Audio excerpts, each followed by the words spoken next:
Hello दोस्तों, ACL के operation के बाद या एसीएल की चोट लग जाने के बाद कौन कौन सी जो कॉमन गलतियां हैं पेशेंट करते हैं, उन गलतियों को मैं इस वीडियो में विस्तार से बताऊंगा।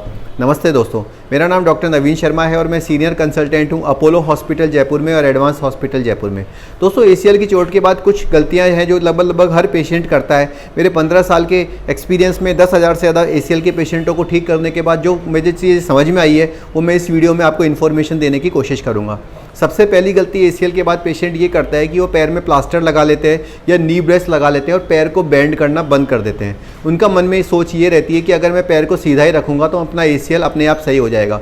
तो दोस्तों, ऐसा कभी भी नहीं होता। एसीएल एक फिक्स लेंथ स्ट्रक्चर है, यानी आप पैर को मोड़ो या सीधा करो, एसीएल को कोई फ़र्क नहीं पड़ता। लेकिन अगर आप पैर को सीधा ही रखोगे तो पैर जाम हो जाता है, और अगर पैर जाम हो गया तो आपको 2 ऑपरेशन कराने पड़ेंगे, एक एसीएल का और एक पैर मोड़ने का। इसलिए जैसे ही एसीएल की चोट लगती है, आप उसके बाद अगले दिन से ही पैर को मोड़ना स्टार्ट कर लीजिए। आप अपने डॉक्टर से कंसल्ट कर सकते हैं, अगर कोई फ्रैक्चर है या कुछ और है तो हो सकता है रुक सकते हैं। लेकिन ज़्यादातर 99% केसेस में मैंने यही देखा है कि एसीएल के बाद आप पैर को मोड़िए, कोई नुकसान नहीं होता। कई लोगों के एमआरआई में मेनिस्कस टीयर आ जाता है तो वो भी डर जाते हैं कि अगर मैं पैर मोड़ूंगा तो कहीं मेरा मेनिस्कस ज़्यादा नहीं फट जाए। लेकिन दोस्तों, अगर आप घुटने को मोड़ेंगे नहीं तो घुटना जाम हो जाएगा और उससे बड़ा कोई नुकसान नहीं हो सकता। तो मैं ये कहूँगा कि जितना आपको पेन अलाउ करता है उतना घुटने को ज़रूर आप मोड़ते रहिए। दूसरा है एसीएल के बाद देसी इलाज कराना। कई लोग दोस्तों ऑपरेशन के डर से कि उनको लगता है कि ऑपरेशन नहीं हो तो देसी इलाज चालू कर देते हैं, चूरन चटनी लगाते हैं, भेड़ के या सांडे के तेल की मालिश करते हैं, जिससे कि घुटना बिल्कुल ख़राब कर लेते हैं। तो दोस्तों, आपको ये समझना है कि जो देसी इलाज है उससे एसीएल का इलाज पॉसिबल नहीं है, बल्कि आपका घुटना ख़राब हो सकता है या जाम हो सकता है। तो एसीएल की चोट के बाद कभी भी देसी इलाज नहीं करें।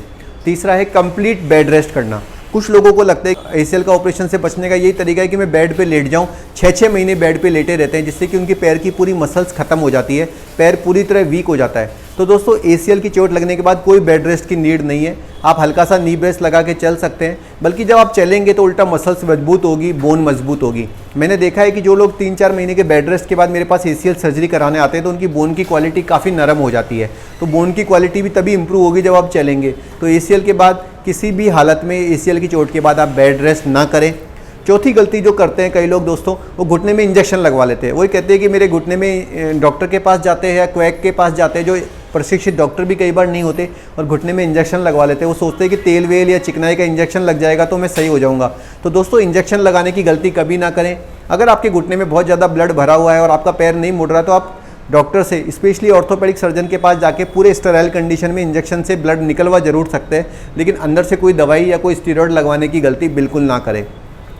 दोस्तों, एसीएल के ऑपरेशन के दौरान कई लोग ये भी गलती करते हैं कि वो बजाय कि ये देखने के कि एक्सपर्ट या सीनियर डॉक्टर कौन है, ये देखते हैं कि हमारे आसपास में कौन है, या फिर ये देखते हैं कि कहाँ पे मेरा इलाज फ्री हो जाएगा, कहाँ पर मेरा कार्ड चल जाएगा।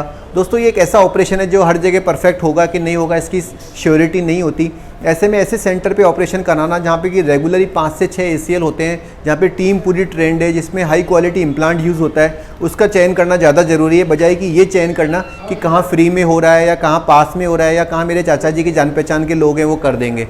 तो इस तरह से पूरी रिसर्च करिए और आप अपने डॉक्टर से पूरा डिस्कस करिए, और जब आप पूरी तरह सेटिस्फाइड हो जाते हैं कि मैं सही जगह का चयन कर रहा हूँ, तभी ऑपरेशन कराइए।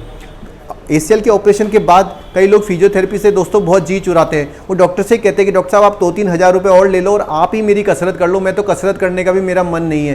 तो दोस्तों, अगर आप कसरत नहीं करेंगे, एसीएल ऑपरेशन में 50% से ज़्यादा रोल कसरत का है। अगर डॉक्टर ने आपका 10% भी ऑपरेशन सही कर दिया और आपने 90% कसरत कर ली तो आप बिल्कुल ठीक हो जाओगे। लेकिन अगर डॉक्टर ने 100% भी ऑपरेशन कर दिया और आपने कसरत से जी चुराया या टोटल बेड पर लेटे रहे, कसरत नहीं की, चाहे वो दर्द के डर से हो या वैसे ही आप मोटिवेशनली डाउन हो गए, हिम्मत हार गए, तो रिजल्ट बढ़िया नहीं मिलेंगे। एसीएल ऑपरेशन के बाद रेगुलर आपको एक्सरसाइज करनी है, जैसे जैसे आपके डॉक्टर एडवाइस देते हैं। अगर मान लीजिए आपके डॉक्टर एडवाइस नहीं दे रहे तो आप मेरा व्हाट्सएप प्रोग्राम ज्वाइन कर लीजिए, मैं आपकी हेल्प करूंगा और आपका एक्सरसाइज कराऊंगा। मैं दोबारा अपने शब्दों को दोहराऊंगा दोस्तों, 90% रोल इसमें एक्सरसाइज का है। कम से कम डेली 3 से 4 किलोमीटर आपको घूमना है, सीढ़ियाँ चढ़नी है, एक्सरसाइज करनी है। जितना आप पैर को मजबूत करोगे, मैं अपने 15 साल के एक्सपीरियंस से कह रहा हूँ कि जिन लोगों ने मन लगा के कसरत करी है उनका एसीएल 100% सही हो जाता है। और जो लोग कसरत से जी चुराते हैं, चाहे वो डर से हो, कन्फ्यूजन से हो, शंका से हो, तो उनका एसीएल सही होने में दिक्कत आ जाती है। इसके अलावा भी अगर एसीएल से रिलेटेड ये तो कोई कॉमन प्रॉब्लम्स थी जो लोग करते हैं, और जितने मुझे समझ में आया वो मैंने आपको बताया है। इसके अलावा आप कमेंट सेक्शन में मुझे बताइए कि आपको कौन सी चीज़ ऐसा लग रहा है कि आप करें या ना करें, और मैं आपकी पूरी हेल्प करूँगा। नमस्ते दोस्तों।